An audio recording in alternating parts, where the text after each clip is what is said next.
Bab 3, Rangga di persimpangan jalan. Rangga Wiratama duduk di depan meja kerjanya, dikelilingi oleh layar-layar monitor besar yang menampilkan berbagai proyek yang sedang ia kerjakan.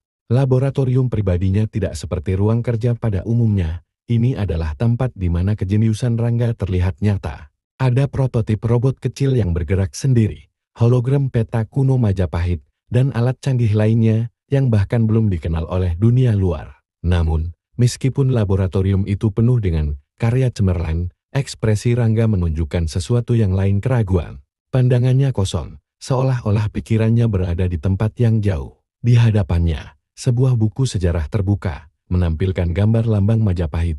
Ia memandangi lambang itu dengan penuh perenungan. Majapahit, gumamnya, kerajaan terbesar Nusantara. Tapi bagaimana mereka bisa mengatur wilayah yang begitu luas tanpa teknologi seperti sekarang? Sejak kecil, Rangga selalu terpesona oleh kejayaan Majapahit. Bagi Rangga, Majapahit bukan sekadar kerajaan kuno, tetapi simbol dari potensi besar yang pernah dimiliki Nusantara. Dalam pandangannya, era modern Indonesia masih jauh dari kebesaran yang pernah dicapai Majapahit. Dan itu adalah pertanyaan yang selalu menghantuinya. Apa yang salah? Mengapa kejayaan itu tidak bertahan? Jenius yang kesepian. Di balik kecemerlangannya, Rangga adalah seorang pemuda yang kesepian. Teman-teman sebayanya sering merasa tidak mampu mengimbangi tingkat intelektual Rangga. Bagi mereka, Rangga adalah seseorang yang hidup di dunia yang berbeda, terlalu pintar, terlalu serius, dan terlalu jauh dari kenyataan mereka. Bahkan di keluarganya, Rangga merasa sedikit terasing. Ayahnya, Wirawan Putra, selalu mendorongnya untuk menjadi hebat, seolah-olah kecerdasan Rangga adalah aset yang harus dimanfaatkan untuk memperbesar kekayaan keluarga. Ibunya, Larasati, lebih lembut, tetapi seringkali terlalu sibuk dengan kegiatan sosialnya untuk benar-benar memahami keresahan putranya. Rangga tidak pernah mengungkapkan perasaan ini kepada siapapun. Baginya, itu adalah kelemahan. Ia percaya bahwa seorang jenius harus kuat, harus mampu mengatasi masalahnya sendiri. Namun, di dalam hatinya, ia sering merasa bahwa hidupnya kosong. Ketika ia tidak sibuk dengan proyek-proyek teknologinya, Rangga sering melarikan diri ke dunia sejarah. Ia membaca buku-buku tentang kerajaan-kerajaan besar di dunia, tetapi Majapahit selalu menjadi favoritnya. Ia merasa ada sesuatu yang unik tentang Majapahit, sesuatu yang tidak bisa ia temukan dalam sejarah kerajaan lain. Obsesi pada Majapahit. Obsesi Rangga pada Majapahit semakin dalam ketika ia menemukan sebuah manuskrip kuno di perpustakaan keluarganya. Manuskrip itu berbicara tentang strategi militer Majapahit, sistem pemerintahan, dan bahkan teknologi yang mereka gunakan untuk membangun kejayaan mereka. Namun, yang paling menarik perhatian Rangga adalah bagian yang berbicara tentang gerbang waktu. Gerbang waktu. Rangga membaca kalimat itu dengan penuh rasa ingin tahu.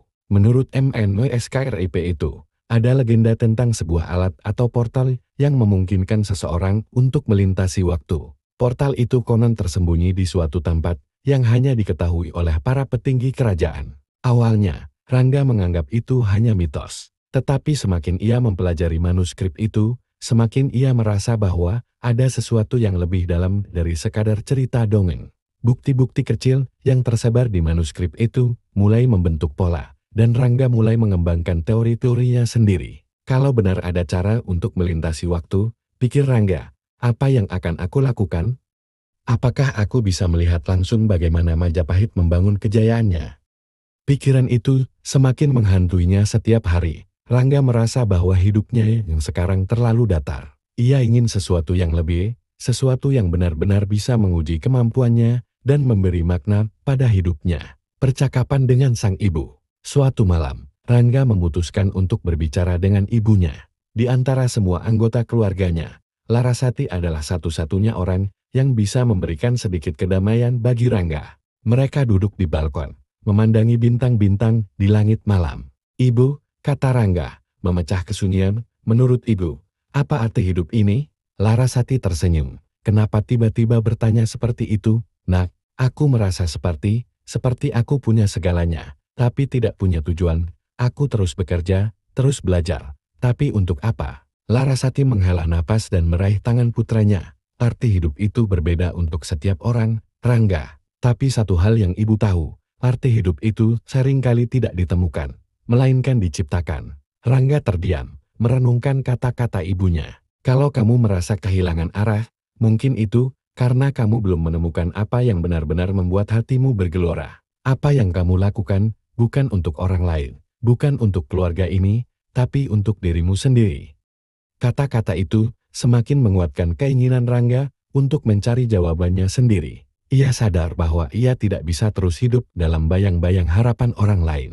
Langkah pertama ke arah yang tidak diketahui. Beberapa hari setelah percakapan itu, Rangga mulai mengerjakan proyek barunya. Ia memutuskan untuk menggabungkan semua pengetahuannya tentang teknologi dan sejarah untuk mencoba merekonstruksi apa yang disebut sebagai gerbang waktu. Ia tidak tahu apakah itu benar-benar mungkin, tetapi ia merasa bahwa ia harus mencoba. Laboratoriumnya yang sudah penuh dengan alat-alat canggih kini menjadi semakin sibuk. Ia memprogram perangkat lunak yang mampu menganalisis pola sejarah, menciptakan simulasi realitas virtual dari era Majapahit, dan menguji berbagai teori tentang mekanisme perjalanan waktu. Rangga tidak tahu bahwa langkah kecil ini akan menjadi awal dari perjalanan yang luar biasa. Ia tidak tahu bahwa pencariannya akan membawanya ke tempat yang tidak pernah ia bayangkan sebelumnya, ke era di mana Majapahit berdiri megah, dan di mana ia akan menemukan tujuan yang selama ini ia cari. Bab ini menggambarkan pergolakan batin Rangga yang terus-menerus mencari makna hidupnya. Ia adalah seorang pemuda yang luar biasa, tetapi juga manusia biasa dengan keraguan dan keresahan. Namun, di balik semua itu, Rangga adalah seorang pencari-pencari jawaban, pencari kebenaran, dan pencari tujuan sejati. Dan pencarian itu baru saja dimulai.